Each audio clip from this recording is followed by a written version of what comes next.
Alright, let's go dirty together.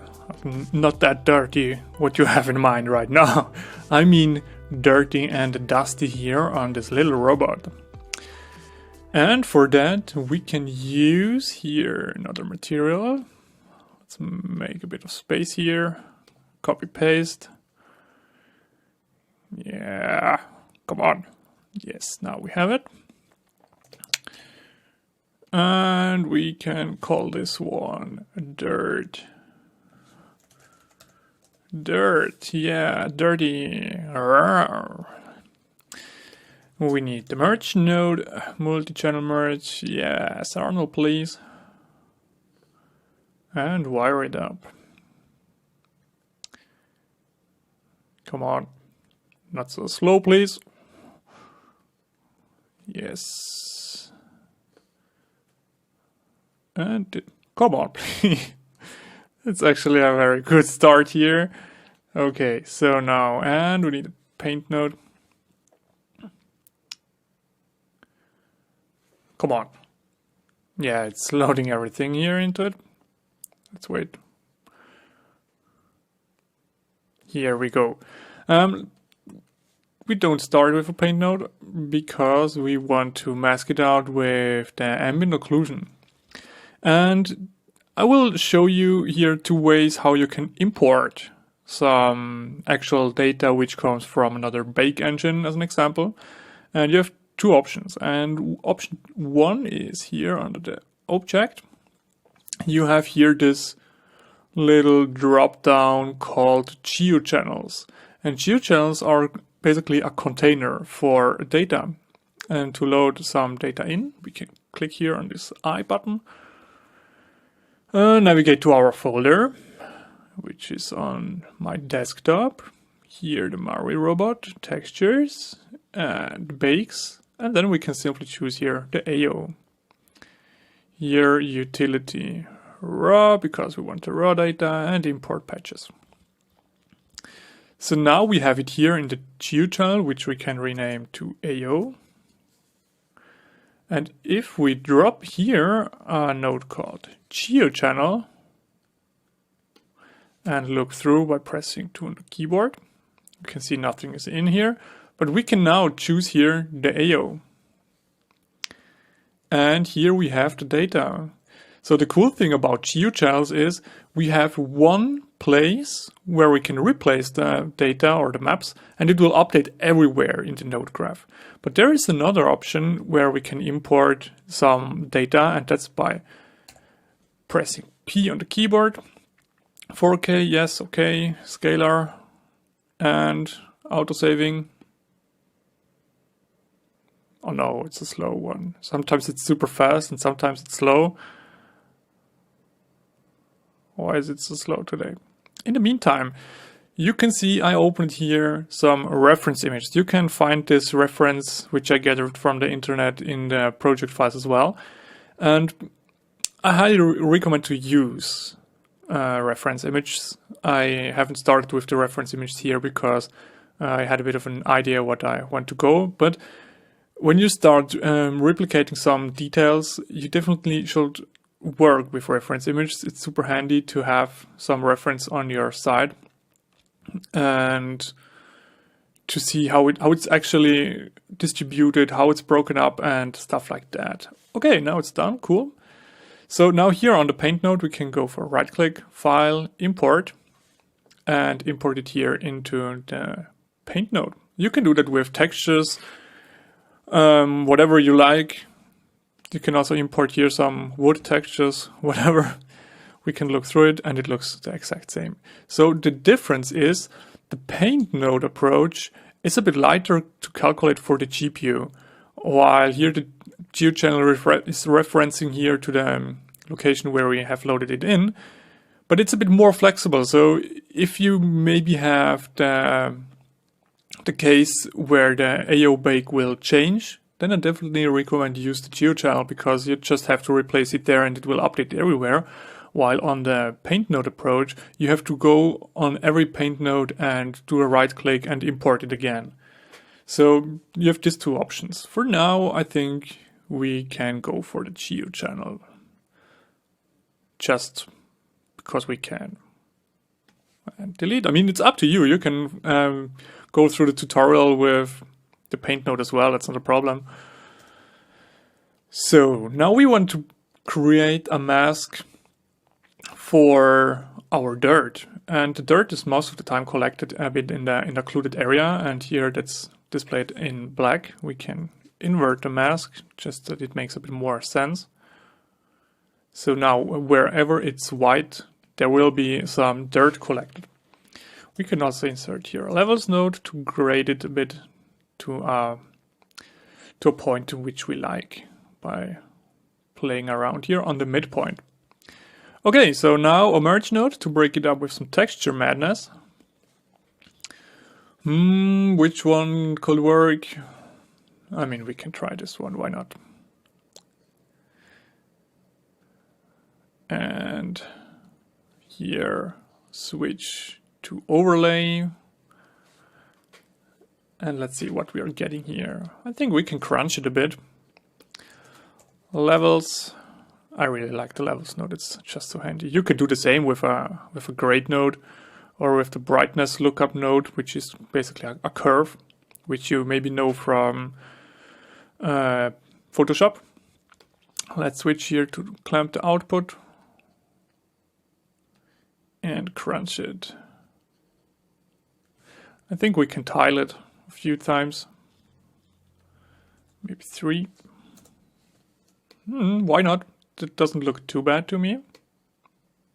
Really nice how it breaks it up here. I think we can crunch it even a bit more. So dust and dirt doesn't need to have a super hard edge.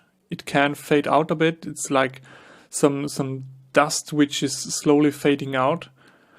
If you will do some rust like here, you definitely need a hard edge like this one here. Then you need a hard edge, but we are doing some dust dirty stuff, so that's fine with a bit fading. So we can make it a bit more uneven with add another merge node and insert a cloud. It's actually noise, hook it up here as well. Go for overlay and adjust here a bit the size.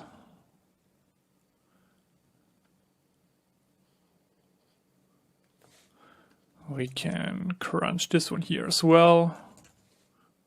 You can also put the noise here in front of our texture, which gives you a slightly different result. It's up to you. You can play around as much as you like. Now we can see it gets a bit stronger here, while here we are losing a bit of dirt. We can also adjust the size a bit, just to break up a bit the procedural look and get a bit more unnatural feeling here. Adjust it here and hook it up to see what we are getting. Yeah, come on, go. And in the mask, and press 1 on the keyboard to view our shader. And that's where we are. Let's color here the dirt that we can actually see a bit better what we are doing. I like to tint it into a red because I don't have that much red assets, so it's a bit easier to see. You can choose whatever you like. You can also go for pink. That doesn't look too bad to me. Maybe here it's a bit, yeah, procedural like. We can break this up very easily. Adding another merge node here and a paint node with an alpha of 0. Hook it up here. Not into the base. That's the wrong one. We need to over it here. And you can leave it as normal because it has an alpha of 0. It will do nothing. As you can see, it's still the same. Then we can go for our nice organic brushes here, the T-Rex one. It's actually a super dope brush here. And we can decrease it here a bit with a black color here on the side.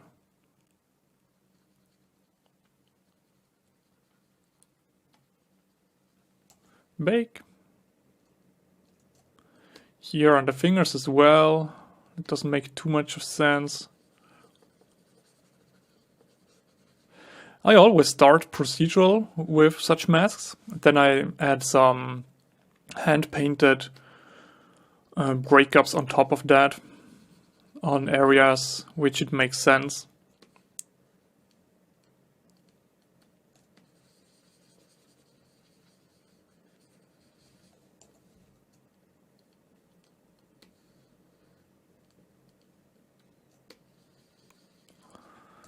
So we have the fingers a bit more clean because he's using his fingers all the time.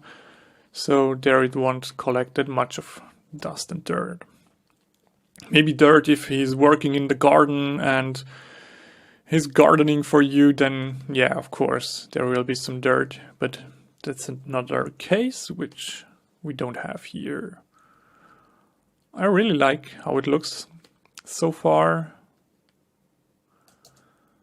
So let's add a backdrop. Call it dirt. Organize it a bit here. As I like to say, I want to hold my mask data over the merge node. And now we can start tweaking here our dust and dirt.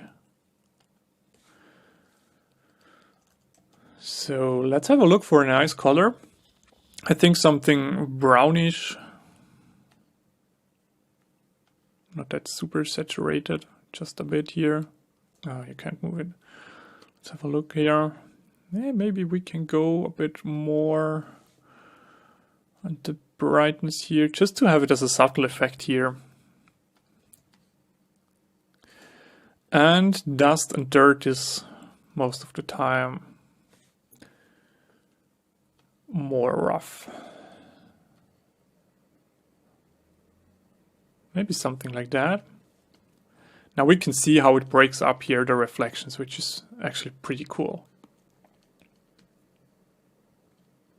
Yeah, I really like how it looks like here. So for the bump, we want to have it actually following our surface, so we can simply delete it. So it will follow then the bump which is underneath. It's barely visible here, but it will do it. We can also mix. No, let's leave it as it is, so we don't have to go super crazy here. I think we can decrease it here a bit. Don't like it that much how it's collected here. Just decrease it a tiny bit.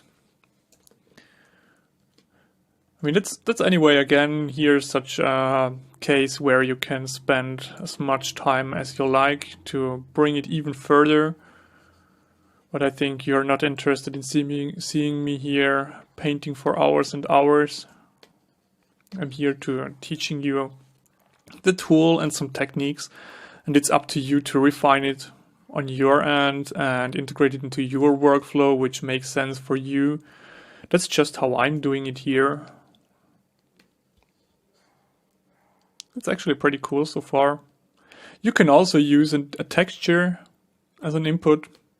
It's actually possible. Some rust textures work very well for that. You can grade it to a level which you like the color and saturation and stuff like that. But yeah, that was the dirt tutorial. On the next one, we will start with some hero breakups and hero paintings. So see you then. Bye bye.